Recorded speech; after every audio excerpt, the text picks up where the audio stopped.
Sino po sa PBA ang madalas magsabi nito, never say die? Ang ibig po sabihin ng never say die, huwag kang susuko, lumaban ka, don't give up. Kung ang sagot nyo po ay si Robert Sunny Jaworski Sr., tama po kayo. Palakpakan po natin yung mga kapatid natin na tama ang sagot. Siya po ay naging playing coach sa PBA noong mga taong 1980s, 1990s. Doon po pumutok yung salitang never say die. Kasi kahit tambak na po sila ng 20 plus points ng kanilang kalaban, talagang laging nahahabol. Kahit tambak na, talagang kinatyaga, hindi sumusuko. Kaya nakakahabol na ipapanalo yung laban. Mga kapatid, mga magulang, nawa magkaroon tayo ng ganitong prinsipyo sa buhay. Pakisabi sa katabi mo, never say die. Don't give up. Na para bang kung minsan, nalalamangan ka na. Hindi ka lang nalalamangan, nalalampasan ka na, natatambakan ka pa. Parang pinaparamdam sa'yo ng dyablo, talo ka na. Wala ka ng pag-asa. Nawa, panalangin ko po, magkaroon tayo ng ganitong tapang, sigla. Magkaroon tayo ng ganitong prinsipyo. Never say die. Don't give up. At kung ganito po ang puso po natin, palakpakan po natin ang Panginoon. Si Warren Wiersbe ay isa sa mga kilalang scholars. Ang sabi po niya, Christian life is not a playground. Pakisabi po, playground. Ang buhay Kristiyano, hindi po ito playground. Hindi ito yung para bang lagi na lang tawanan. Hindi ito yung laging parang puro maganda nangyayari. Ang sabi ni Warren Wiersbe, Christian life is like a battleground. Pakisabi po, battleground. Puno ito ng trials. Puno po ito ng pagsubok. Kaya nga test of faith ang tawag natin dyan. Sa buhay Kristiyano, hindi po maiiwasan, kasama na talaga yan, na may mga challenge. Hawakan mo yung katabi mo, may pit, may challenge. May hamon, may pagsubok. Kaya sabihin mo sa kanya, laban tayo. Lalaban tayo. Ano po ang sabi diyan? Quitters never win. Winners never quit. Kung gusto po natin makita yung mga taong successful sa buhay, if you are going to study the life of every successful person, makikita mo sila, hindi sila nag-quit. Hindi po sila sumusuko. Sino po dito gustong magtagumpay sa buhay? Taas po ang kamay. Yung mataas sa mataas. Kung gusto mong maging matagumpay sa buhay, tapikin mo ng malakas yung katabi mo. Huwag kang susuko. Dahil quitters never win. Yung nag-quit, hindi magtatagumpay yan kahit anong pasukin yan. Kahit anong simulan yan. Pag quitter ka, hindi ka mananalo. Kailangan sa buhay, fighter ka. Kailangan sa buhay, nagpapatuloy ka. Malakas nga na, Amen! Amen! Please chat down below o please say it to your seatmate. Yung talagang seryosong-seryoso. Sabihin mo sa kanya, ng dahan-dahan, yung feel na feel. Don't give up. Come on, say it. Don't give up. Don't give up. Don't give up. Tapikin mo siya, yugin mo. Don't give up. Huwag kang susuko. Huwag kang bibigay. Huwag na huwag kang magkukwit. Amen. Bakit po? Dahil marami pong masasayang kapag tayo ay sumuko.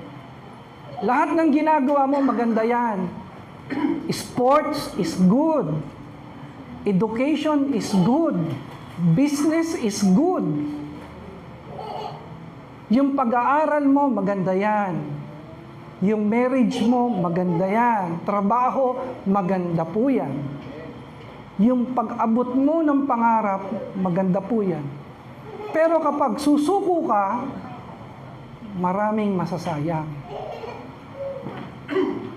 Maraming masasayang. Ayaw po nating masayang yung calling natin. Ayaw po nating masayang yung testimony natin.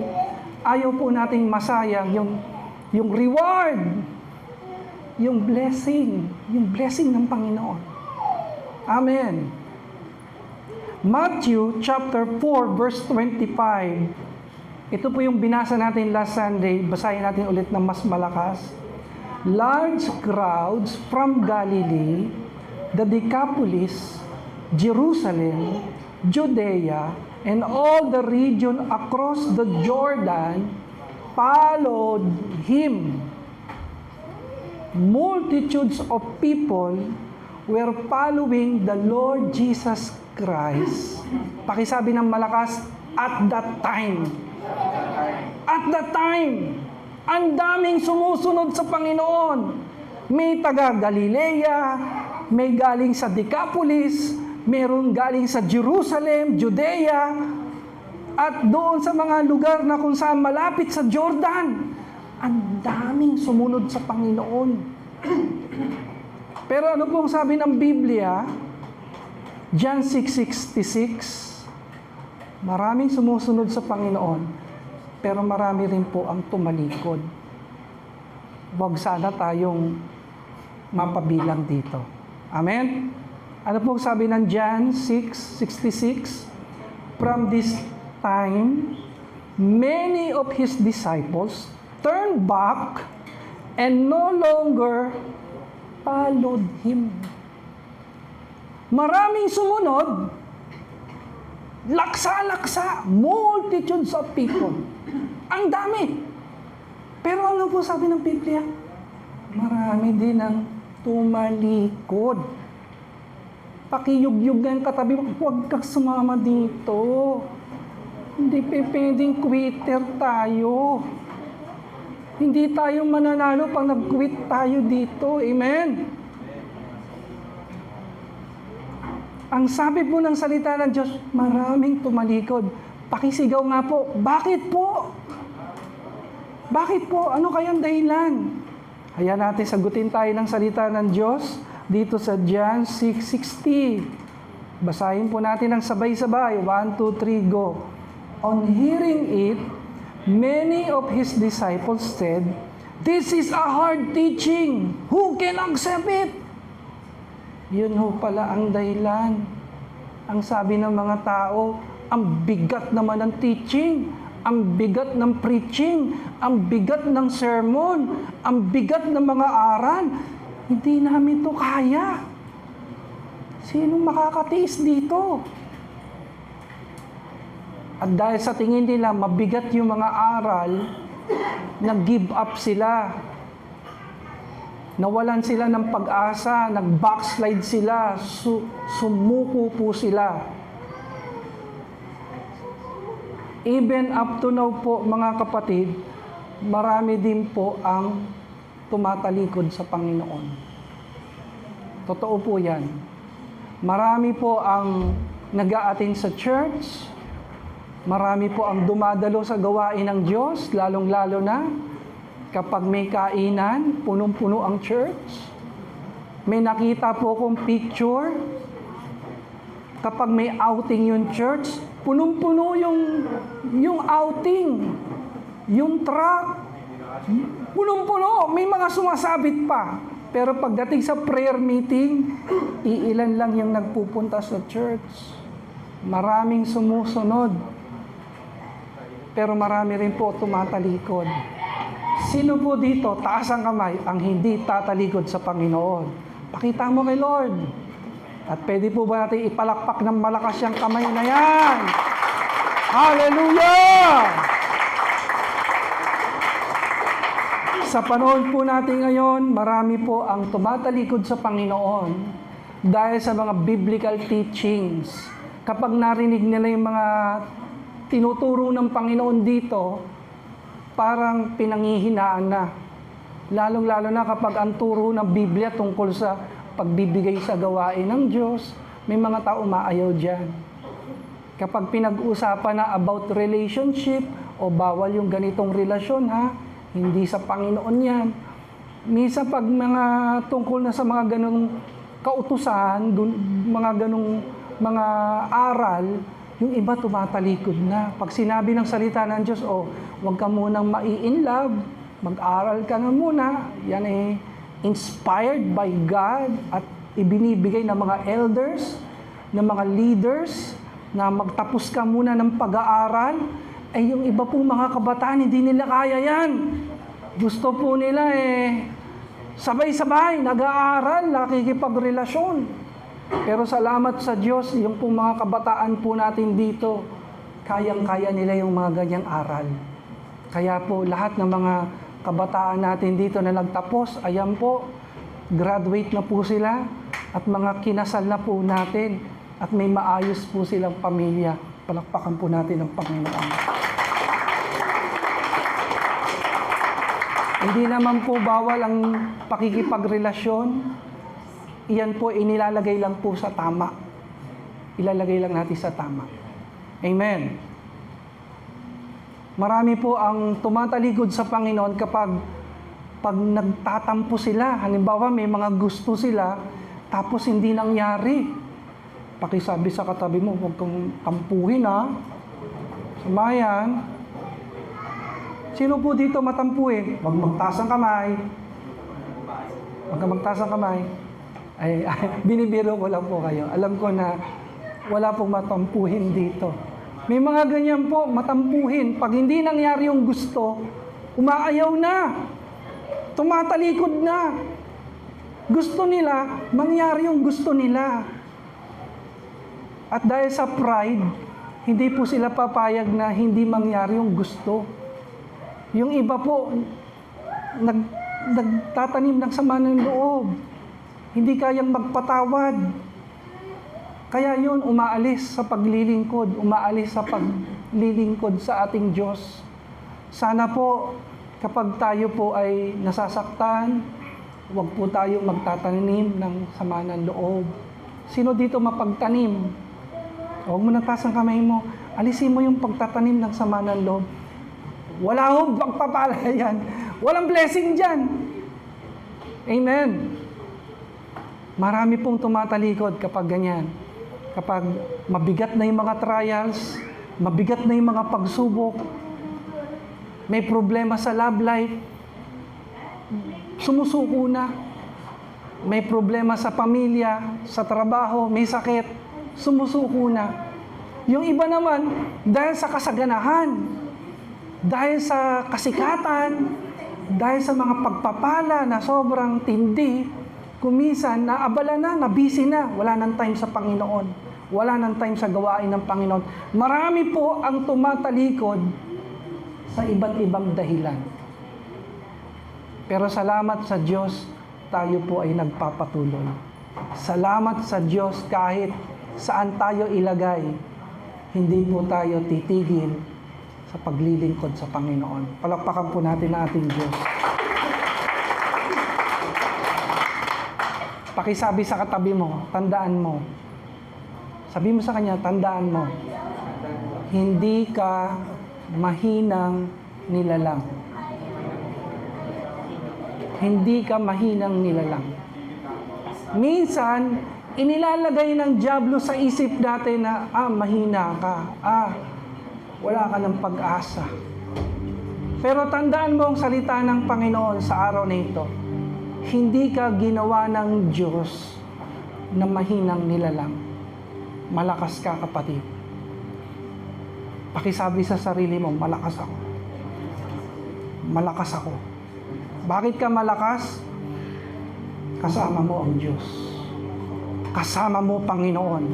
Kahit anong gawin mo, kahit anong pagdaanan mo, kasama mo ang Diyos. Siya nagsabi sa atin, hindi niya tayo iiwan, hindi niya tayo pababayaan. Amen. Bakit ka malakas? Ang pangalan niya nakaukit sa puso mo. Dala mo pangalan ng Panginoon. Nasa iyo Espiritu ng Diyos. The Holy Spirit is in you. That's why you are strong. Malakas ka dahil nasa iyo presensya ng Panginoon. The fruit of the Holy Spirit. Nasa iyo ang mga Word of God. Nakatanim sa iyo ang mga salita ng Diyos. Kaya, lagi mong tatandaan, pinalakas ako ng Panginoon. Malakas ako na nilalang. Kasama ko ang Diyos. Kasama ko ang Panginoon. Palakpakan po natin ang Panginoon bilang papuri, bilang pasasalamat natin sa Kanya. Siya na nagpapalakas sa atin. Siya na nagpapatibay sa atin. Praise God. Katulad po ni Apostol Pablo, may line po dito na kinakanta natin kanina. Ano po ang sabi ni Apostol Pablo, katulad sa mga awit natin kanina, 2 Corinthians 4:8 hanggang 9. Basahin po natin ng malakas. Sa lahat ng pangyayari, laging may problema. Hindi kami nalulupig. Nalilito kami minsan, pero hindi nawawala ng pag-asa.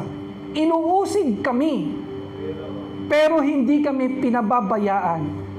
Itinutumba kami, pero hindi kami tuluyang nasisira. Napakalakas. Kung malakas si Apostol Pablo, malakas ka din. Bakit? Sapagat ang Espiritu ng Diyos na kay Pablo at ang Espiritu din ng Diyos nasa atin. Dala niya salita ng Diyos. Dala din po natin ang salita ng Diyos. Dala niya pangalan ng Panginoon.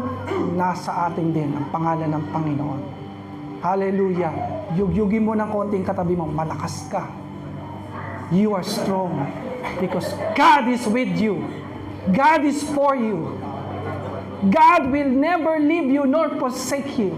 And if God is for us, who can be against us? No weapons of the enemy shall prosper against us. Because the Lord is with us. Amen. As we end, 3 things that we need to do to overcome discouragement. Pakisabi po, discouragement. Paano natin tatalunin ang discouragement? Unang-una, number 1, looking unto Jesus, according to Hebrews 12:2. Look unto Jesus, the author and finisher of your faith. Ituon mo ang iyong pananampalataya kay Kristo na siyang simula ng iyong pananampalataya. Sa Panginoon ka lang titingin. Kanino ka titingin? Kanino tayo tutuon? Sa Panginoon. Katulad nung nangyari kay Peter, si Peter po, habang nasa bangka po sila ng kanyang mga kaklase, nakita ni Peter naglalakad ang Panginoon sa tubig. Sabi ni Peter, Lord, kung ikaw yan, pwede po bang pahintulutan niyo po kung lumapit sa inyo? Ang sabi po ni Lord, Peter, come. Ang sabi po ng salita ng Diyos, lumabas si Peter sa bangka at nakapaglakad sa tubig. Pakisabi po, wow! Grabe si Peter, katulad ni Jesus Christ. Nakakapaglakad din sa tubig. Amen!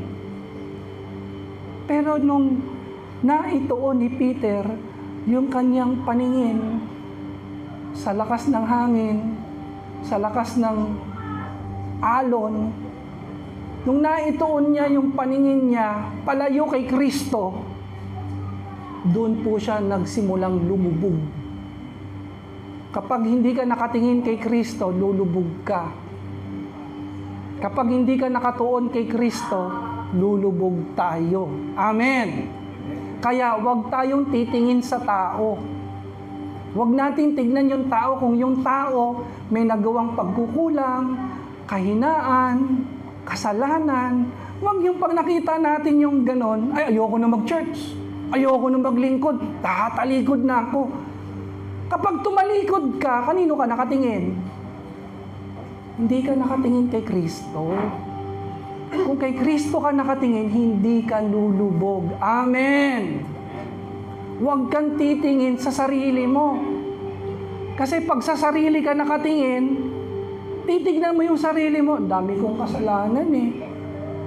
Ang dami kong kasalanan kay Lord, nakakaya na mag-church, nakakaya nang lumapit sa Panginoon. Huwag kang titingin sa sarili mo.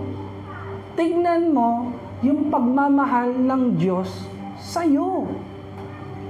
Kung paano kanya kinakahabagan. Kapag nagkakamali ka, kapag nagkukulang ka. Amen. Huwag mong tignan ang laki ng problema mo. Tignan mo yung Diyos, yung Panginoon na tutulong sa iyo sa problema mo. Amen. Minsan, pag nakatingin tayo sa problema, ang laki ng problema ko, ayoko na muna. Susuko na ako. Huwag kang titingin sa problema. Tumingin ka sa Diyos na sumasagot sa problema. Amen. Huwag mong titignan yung, ay, ang bigat naman ng mga teachings.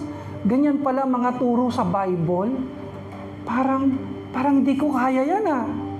Huwag mong tignan yung bigat ng aral. Tignan mo yung mga aral ni Kristo para sa kabutihan mo. Kasi He is the good teacher. Dahil mabuti siyang teacher, lahat ng sasabihin niya sa atin, sa ating pong ikakabuti. At kapag susundin natin yon, magiging mabuti ang buhay natin. Amen. Huwag tayo kagad magtatampo, kukontra na, ay, ayoko yan. Di ko kaya yan. Magtiwala ka. Mabuti siyang tagapagturo. Hindi siya magtuturo ng makakasama sa iyo. Lahat ng itinuturo niya para sa kabutihan po natin. Amen. Kapag sinabi ng mga elders, leaders, pastors na mga ineng, mga anak, mag-aral muna kayo maigi. Huwag ka na munang boyfriend o girlfriend. Kaya mo yon. Para yan sa kabutihan mo. Amen. Kasi pag sinamahan mo ng relationship ang pag-aaral, nakakasira yan. Pero mag-focus ka na muna sa pag-aaral, sa paglilingkod, sa pag-abot ng iyong pangarap. And God has a perfect time. Sa lahat po ng mga binata at dalaga dyan, God has a perfect time. Maganda ang plano ng Diyos. Hindi kanya pababayaan. Pagpapalain niya buhay mo, ang future mo, kahit ang love life mo. Amen? At kung nananalig po kayo dito sa Panginoon, palakpakan natin ng malakas in 5 seconds na may kasamang papuri ang ating Diyos. 5, 4, 3, 2, 1. Hallelujah! Purihin po ang Panginoon. Pangalawa po, para yung discouragement, ma-overcome natin yan. Pangalawa, trust in the Lord with all your heart and lean not on your own understanding. Pakisabi po, Proverbs 3:5. Magtiwala ka ng buong puso sa Panginoon at huwag kang manangan sa sarili mong kalakasan. Gaano man po kabigat ang ating po mga pagsubok, don't give up. Don't lose hope. Don't quit. Naalala niyo po, di ba naglakad si Peter sa tubig? At nung napansin niya na ang lakas ng alon, ang lakas ng hangin, lumubog siya, di ba? Sa paglubog po ni Peter sa tubig, ano po ang ginawa ni Peter? Ano ang sigaw ni Peter? Ano ang panalangin ni Peter? Lord, tulungan mo ko. At napakabilis ng kamay ng Diyos. Dagli-dagli po siyang hinawakan ng Panginoon at binuhat siya ng kapangyarihan ng ating Panginoon. Napakabigat po ni Peter. Napakabigat po ni Peter. Fisherman si Peter. Maskulado. Sanay sa trabaho. Pero nung lumubog si Peter, kung sarili mo lang, kung kalakasan mo lang, hindi mo kakayanin yon. Pero ang Panginoon, super natural strength ni Lord. Sobrang dali. Inahon ng Panginoon si Peter sa kanyang pagkakalubog. Say hallelujah. Ang ibig po sabihin ng pagtitiwala sa Panginoon, pagtitiwala sa Panginoon, pakisabi po, prayer. Prayer. Ang isang taong nagtitiwala sa Panginoon, lagi yan nagpe-pray. Katulad ni Peter, paano siya nagtiwala sa Panginoon? Nag-pray siya, tumawag siya, Lord, tulungan mo ako, Lord. Pag tumawag ka kay Lord, sumigaw ka ng Hallelujah! Sumigaw ka ng Praise the Lord! Sumigaw ka ng Panginoon, tulungan mo ako! Tutulungan ka ng Panginoon. Yan man ay galing sa bata, yan man ay galing sa pinakamatanda, yan man ay galing sa pinakasimpleng tao, sikat na tao. Pag tumawag ka sa Panginoon, kikilos ang Diyos. Aabutin ka niya. Abutin mo yung katabi mo, aabutin ka niya.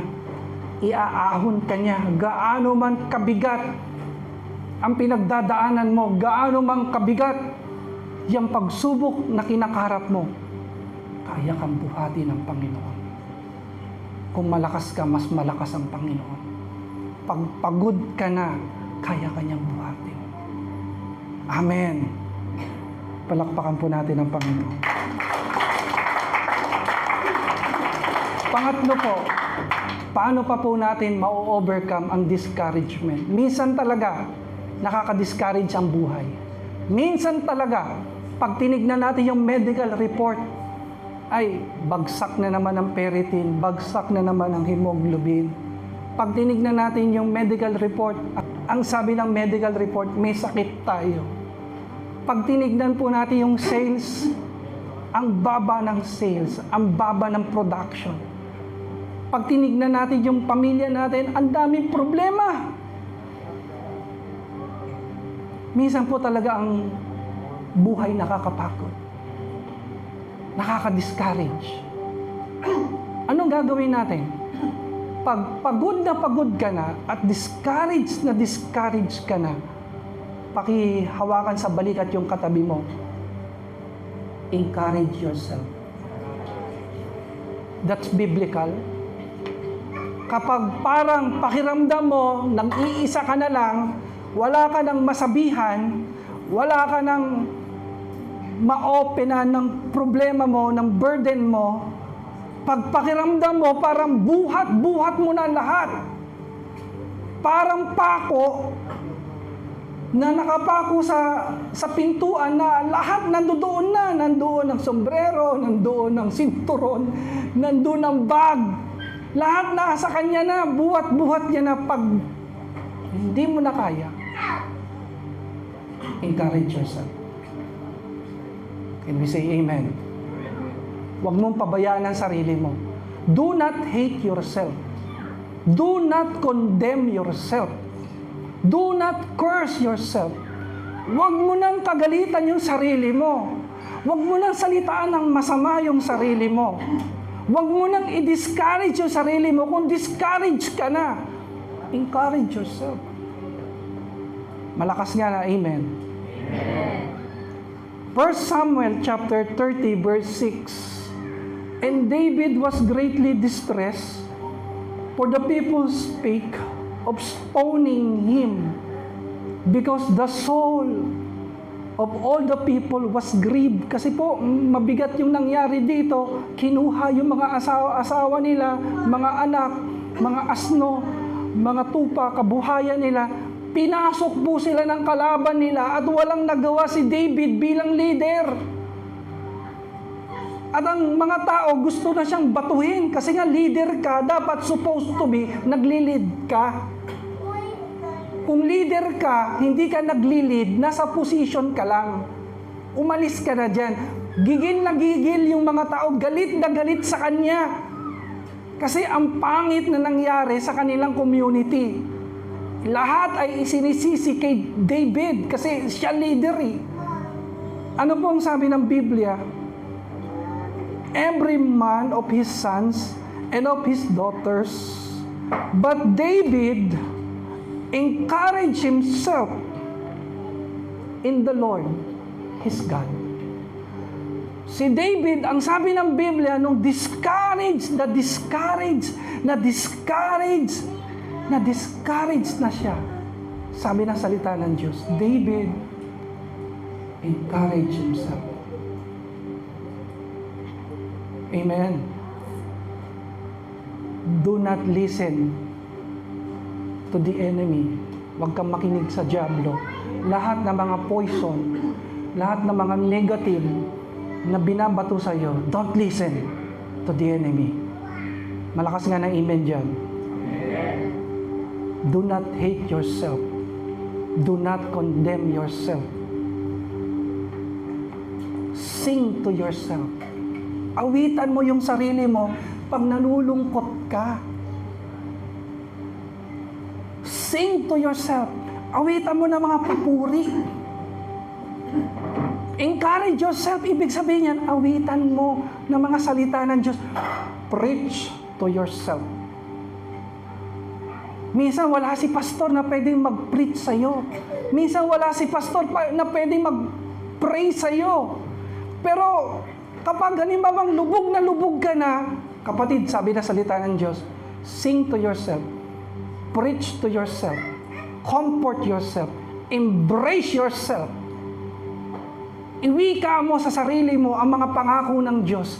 Iwika mo sa sarili mo ang mga salita ng Diyos na nagsasabi sa iyo na hindi ka nag-iisa. Hindi ka iiwan ng Diyos. Diyos ay kasama mo. Diyos ay kakampi mo. Pwede po ba natin palampakan ng Panginoon? Purihin po natin ang Panginoon. At kapag ibinibigay mo ang mga salita ng Diyos sa sarili mo, you will be edified. Faith comes from hearing, and hearing by the Word of God. Faith is being revived. Faith is being restored. Hallelujah. Hallelujah. Huwag kang magse-self-pity. Huwag kang magse-self-pity. Huwag mong kakaawaan ang sarili mo. Huwag kang magsasalita ng negative sa sarili mo. Wala na akong papa. Wala na akong mama. Mag-isa na lang ako sa buhay ko. Hindi ka mahinang nilalang. Diyos ay sumasayo. Diyos ay sumasayo. Nilulukuban ka ng Panginoon. Huwag kang magsasalita ng negative sa sarili mo. Hindi ako maganda. Hindi ako gwapo. Sabihin mo sa sarili mo, ang Panginoon ay sumasa akin. Pinagpala ako ng Panginoon. Minamahal ako ng Panginoon. Amen. Let us pray. Lord, marami pong salamat sa mga salita mo sa araw na ito, na kapag kami ay pinanghihinaan ng dyablo, kapag kami ay nadi-discourage sa mga challenges ng buhay, mga hamon ng buhay, iba't ibang klaseng pagsubok ang kinakaharap po namin sa aming trabaho, sa aming pamilya, sa aming personal. Parang kumisang gusto na namin bumigay. Gusto na po namin sumuko. At may mga pagkakataon gusto na namin umuwi sa iyo, Panginoon. Gusto na po namin mamahinga sa iyo. At kapag halimbawang dumadating kami sa punto na parang tali na malapit ng mapatid, na parang pakiramdam namin, buhat-buhat po namin ang lahat. Kapag nauubusan na kami ng lakas, Panginoon, Lord, gusto po namin ituon lang ang aming pananampalataya sa iyo. We just want you to be the source of our strength.